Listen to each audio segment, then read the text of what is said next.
Sa mga pampublikong paaralan ay natapos ang kabanata ng pagtatapos ng mga nasa senior high school sa mga pampublikong paaralan ng bansang Pilipinas, sapagkat muli na naman nilang tatahakin ang panibagong yugto ng kanilang buhay sa pagtuntong sa kolehiyo. May mga pagkakataon na ang iba hindi makakapagtapos, walang kakayanang makapag-aral. At ang iba naman ay tinatamad na sa kanilang pag-aaral. At may pagkakataon pa na ang iba ay nag-iisip na papasukin na nila ang buhay may asawa.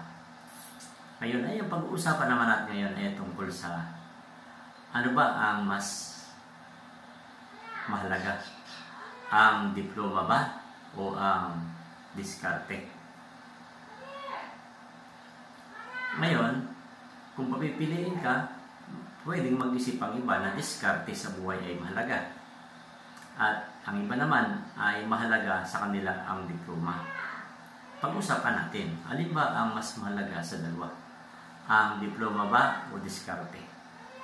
Ito naman ay pasarili ko lang naman na pagtiyak na ang salitang ito ay bibigyan ko ng pakahulugan kung alin ang mas mahalaga. Paglilinaw lang po, ito ay sarili ko lang pakahulugan kung alin ba ang mas mahalaga sa dalawa. Para sa akin, napakahalaga ang diskarte. Mas mahalaga ang diskarte para sa akin. At mahalaga din ang diploma. Dalawang bagay yan, ha. Yung isa mas mahalaga, yung isa ay mahalaga. Ibig sabihin, nakapamili na ako doon kung alin yung mas mahalaga. Bagamat yung dalawa na yun ay mahalaga.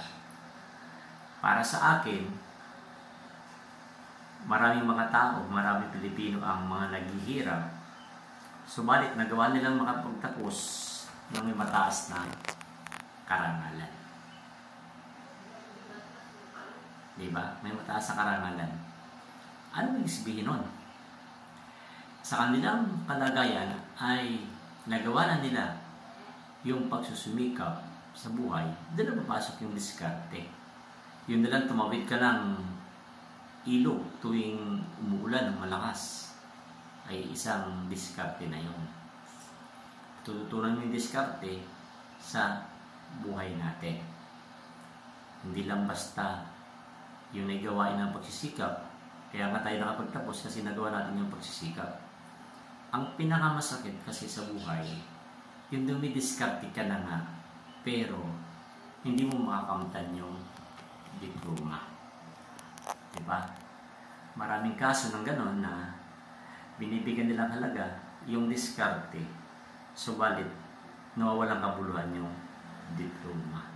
Tama, nagkaroon ka ng diploma. Diba? Nagkaroon ka ng diploma. Hindi mo naman ginagamit yung diskarte mo. Diba? Nagkaroon ka ng diploma, pero hindi mo naman ginagamit sa tama. Diba? Mahalaga, napakahalaga talaga ng diskarte sa buhay. Yung diploma na yan, pwede mong iwan sa bahay. Pero, ang diskarte, habang nabubuhay ka, yun ang hindi dapat mawawala. Intindihin niya mabuti, ha? Ang diskarte ay nasa pagkatao. Ang diploma lang ay papel. Titulo lang yan, eh. Pwede yung mawala. Pwede yung pag kinain ng anay, wala na yung diploma mo, eh. Pagawa ka ng bago. Pero yung diskarte, habang tumatagal ang panahon, habang umulad yung pagkatao mo, umuulad din ang diskarte sa buhay.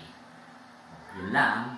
Sana may natutunan kayo ngayong araw tungkol sa usaping diploma at diskarte. Tandaan, parehas mahalaga ang dalawa. Sapagkat kung wala kang diploma, hindi ka makakapag-apply ng trabaho. Subalit, kung wala ka ng diskarte, hindi mo magagamit yung pinag-aralan mo. Diba?